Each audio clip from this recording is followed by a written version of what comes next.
Hello guys, you are most welcome to my YouTube channel. In this video we will see the topic called measure of central tendency in statistics.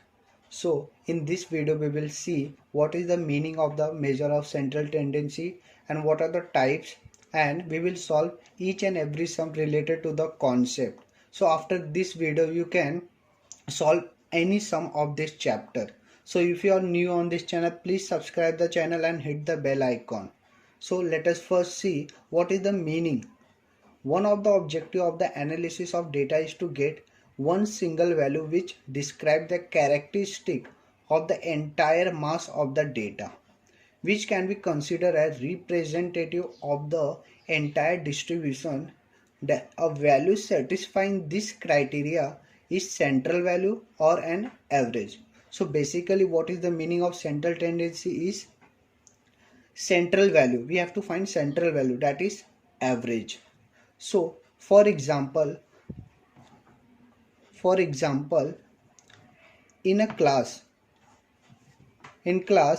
Science में science का marks जैसे equal 10, 20, 30, 40, 50.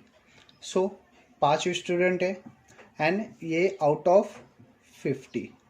सो अगर किसी ने पूछा इन अ class science में on an average student को marks कितना मिला है, सो ऑन एन एवरेज हम लोग को एक ही मार्क्स बताने का एक डेटा. सो हम लोग को इसका एवरेज फाइंड आउट करना पड़ेगा. सो एवरेज कैसे फाइंड आउट करेंगे? इन लोग का addition, that is 10 + 20 + 30, 40, 50, that is 120, 120, 150, 150, 150. So total upon number of observation. Number of observation means number of unit. 1, 2, 3, 4, 5. So इसको क्या करेंगे हम लोग? डिवाइड करेंगे 5 से. That is 5, 3 जा 30. So साइंस में ऑन एन एवरेज कितना मिला है? 30. साइंस का ऑन एन एवरेज कितना है?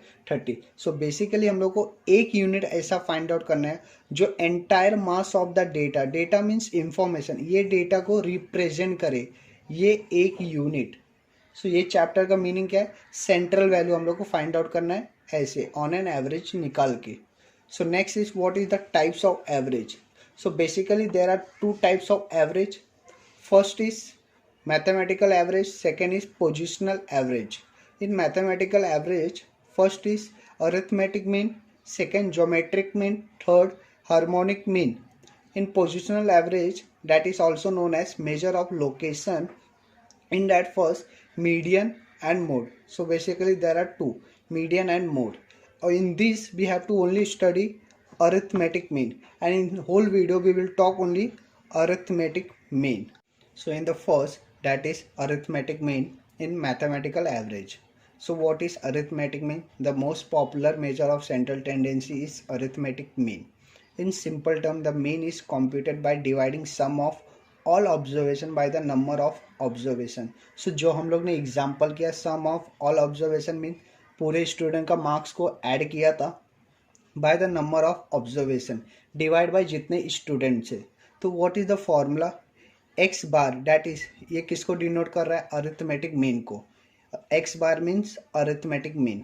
So x bar is equal to summation of x divided by n. This sign means, ये साइन का मतलब क्या है? Add or sum means addition of x divided by number of unit. So let us see by example how to apply this formula. So first, find the arithmetic mean for the following data representing marks of a student in a 6 subject at the terminal examination. So ये data कैसा है? Ungroup data. Ungroup data means कोई एक criteria का data नहीं है. ये किसका? 6 सब्जेक्ट, मतलब पूरे सब्जेक्ट का मिक्स है, तो उसको हम लोग क्या बोलेंगे? Ungroup data. सो हम लोग का फॉर्मूला क्या है? X bar is equal to summation of x upon n. So basically हम लोग को कैसे सॉल्व करना पड़ेगा? सो फर्स्ट हम लोग को समेशन ऑफ एक्स निकालना है. So summation of x means addition of x. So x का वैल्यू लिख लेते हैं 64, 69, 72, 75 एंड 65, 72 एंड ये क्या मिल जाएगा हम लोग को टोटल। सो यहाँ क्या मिल जाएगा हम लोग को टोटल, तो टोटल कितना आएगा, so total will be the 417। सो हम लोग को एक टोटल मिल गया एक्स का, समेशन ऑफ एक्स और डिवाइड बाय एन। एन क्या रहेगा, ये जो यूनिट है, नंबर ऑफ स्टूडेंट 1 2 3 4 5 6। सो हम लोग को मीन कैसे फाइंड आउट करना है, x mean that is x bar summation of x that is addition of x divided by n. So summation of x is 417 divided by n means n कितना है 6. So हम लोग को unit कितना मिलेगा 69.5. So ये क्या हो गया मेरा x bar that is arithmetic mean. So समझा आप लोग को, ये किस में अप्लाई करना है, अनग्रुप डेटा में. So the next one is group data that is continuous variate case. ये क्या होता है आराम से, ग्रुप डेटा मीन्स एक ग्रुप रहेगा, कंटिन्यूस मीन्स वो डेटा कंटिन्यूस में रहेगा, जैसे 0 to 10. सो ये ग्रुप हो गया, मतलब जिसको 0 to 10 जिसको मार्क्स मिला रहेगा वो एक क्राइटेरिया में आ गया, एक ग्रुप में आ गया. और यहाँ पे देखेंगे तो ये कंटिन्यूस में 10 देन 10 20 देन 20 30 देन 30. सो ये क्या हो गया कंटिन्यूस. और ये क्या हो गया ग्रुप डेटा मीन्स 10 to 20 कितने हैं 30 लोग, 20 to 30 कितने हैं 21, 30 to 40 कितने 90. सो ये क्या हो गया एक ग्रुप हो गया. सो उसका फॉर्मूला क्या है, how to find out in this case, how to find out the arithmetic mean. So formula x bar that is arithmetic mean is equal to summation of F x. F x क्या होता है, F means हम लोग को पता है जो last previous सम में हम लोग ने किया, x means where x are mid point of the class interval. Class interval क्या होता है, ये 0 to 10. इसका हम लोग को क्या फाइंड आउट करना है, मिड पॉइंट फाइंड आउट करना है. वो कैसे फाइंड आउट करना है, ये एग्जाम्पल के थ्रू आप लोग को पूरा A to Z समझ जाएगा. सो बेसिकली ये टाइप के सम को सॉल्व कैसे करने का पहले फॉर्मूला आप लोग को बाय हार्ट रहना चाहिए. सो हम लोग को क्या करना है, F summation F x find out करना है. सो हमेशा आप लोग को ये जो दिया रहेगा ये आप लोग का एफ रहेगा, और जो हम लोग को फाइंड आउट करना है वो क्या रहेगा एक्स. सो इसका टेबल कैसे बनेगा पहले वो देख लो. सो इसका टेबल फर्स्ट हम लोग क्या लिखेंगे, marks, second number of students,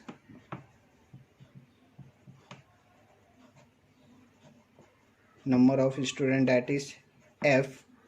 फिर हम लोग को क्या फाइंड आउट करना है एक्स, देन हम लोग को क्या फाइंड आउट करना है एफ एक्स. फाइनली हम लोग को यही फाइंड आउट करना है क्योंकि फॉर्मूले में यही है F x. So first marks हम लोग को दिया है 0 to 10, 10 to 20, 20 to 30 and 30 to 40, 40 to 50. So F कितना दिया है 12, 13, 21, 19 एंड 15. सो अभी हम लोग को x कैसे फाइंड आउट करना है, मिड पॉइंट. आप लोगों को क्या करना है, ये दोनों को ऐड करना है, दैट इज 0 + 10 डिवाइड बाई 2. सो आप लोगों को क्या मिल जाएगा मिड पॉइंट 5. सो x का वैल्यू क्या हो गया 5.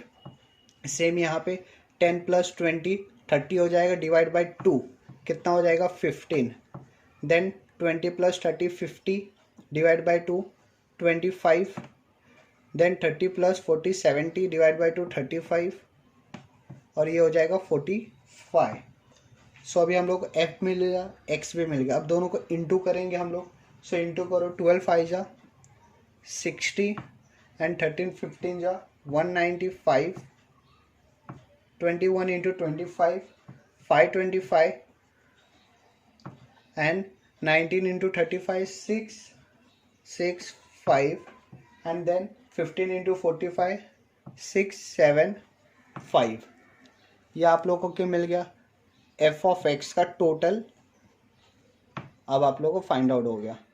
देन हम लोग इसका टोटल आपको मिलेगा 2120 एंड हम लोग को फॉर्मूले में क्या चाहिए था summation of F x upon, यहाँ पे हम लोग को समेशन ऑफ एफ लिखना है। देन हम लोग को क्या मिल जाएगा अभी, एफ एक्स का यहाँ से मिल जाएगा, एफ का इसका टोटल है 80, इसका टोटल करेंगे तो 80 आ गया। सो बेसिकली हम लोग का फॉर्मूला क्या था, x bar is equal to summation of F x upon summation of F. So summation of F x कितना है 2120 and summation of f is 80। So इसको आप लोग को मिल जाएगा 26.5। ऐसे आप लोग को किस में फाइंड आउट करना है, group data for continuous variate. Next one is group data for discrete variate case. ये क्या रहेगा, ग्रुप डेटा मीन्स ग्रुप तो रहेगा ही, डिस्क्रीट वेरिएट केस मतलब ये कंटिन्यूअस में नहीं रहेगा। आप लोग देखेंगे तो फॉर्मूला लास्ट प्रीवियस सम जैसा सेम है, summation of F x upon summation of F. So हम लोग को क्या एफ एक्स फाइंड आउट करना है, समेशन ऑफ एफ। सो इसमें क्या सिर्फ डेटा जो रहेगा आपका कंटिन्यूअस में नहीं रहेगा, यहाँ पे क्या रहेगा आपको एक्स का वैल्यू दिया रहेगा। सो हमेशा आप लोग को क्या करना है, जो डाउन साइड रहेगा उसको क्या अज्यूम करना है, एफ। ये क्या रहेगा हमारा फ्रीक्वेंसी एफ, एंड ये एफ हो गया तो ये क्या हो जाएगा हमारा एक्स हो जाएगा। सो एफ इंटू एक्स हम लोग फाइंड आउट कर लेंगे, कैसे देखो। First the hospital collected data regarding number of days spent in the hospital for a particular disease. Calculate the arithmetic mean for the number of days spent in the hospital. So हम लोग को क्या find out करना है, arithmetic mean. सो कैसे find out होएगा, first हम लोग को नंबर ऑफ डेज,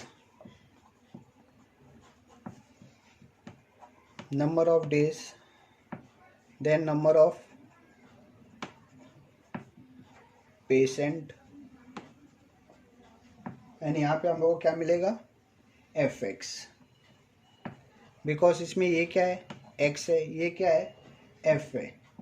सो ये दोनों को इंटू करेंगे तो ये एक्स का लिख लेते पहला, एक्स का वैल्यू क्या 1 2 3 4 then 5 6 7 and 8, and the number of patient f का 5 6 5 6 5 10 8 4 3 2। सो हम लोग को ये वैल्यू लिख लिया हम लोग ने। अभी हम लोग को क्या करना है, f इंटू एक्स करना है, मतलब इसको इससे इंटू करना है। तो 5 1 जा 5 12 देन 15 एंड 10 4 जा 40 8 5 जा 40 देन 6 4 जा 24 7 3 जा 21 8 2 जा 16। अब हम लोग को इसका टोटल फाइंड आउट करना है, इसका टोटल करो देखो कितना आता है, आप लोग को टोटल मिलेगा 173। सो नंबर ऑफ पेशेंट हम लोग को एफ भी फाइंड आउट करना है, बिकॉज फॉर्मूले में हम लोग को समेशन ऑफ एफ भी बोला है। इसका मतलब क्या रहता है, ऐड करना, ये एफ के वैल्यू को ऐड कर लो। सो एफ का वैल्यू कितना है 5 + 6 11 16, ये आप लोग करेंगे तो आप लोग को मिल जाएगा इसका 43। सो अभी हम लोग को अरिथमेटिक मीन मिल जाएगा, that is x bar summation of F x upon summation of F. So ये हम लोग ने टोटल फाइंड आउट किया 173 divide by summation of f that is 43, ये आप लोग को मिलेगा 4.02। बट हम लोग को डेज में पूछा था कितने डेज लगे, तो हम लोग पॉइंट में नहीं दे सकते। सो इसको 4 डेज समझा, कुछ नहीं है, बस एक बार फॉर्मूला बाय हार्ट रहना चाहिए। फॉर्मूले के हिसाब से हम लोग को वैल्यू फाइंड आउट करना है, उसके हिसाब से टेबल बनाने का, एफ इंटू एक्स करने का एंड एफ का टोटल, बस। And the last part is that is combine mean. ये भी एग्जाम में बहुत बार पूछा है, इजी है एकदम। फर्स्ट फॉर्मूला क्या है, कंबाइन मीन मीन्स एक मीन से ज़्यादा अगर मीन रहेगा तो उसको बोलेंगे कंबाइन मीन, मतलब एक मीन से ज़्यादा ले रहे।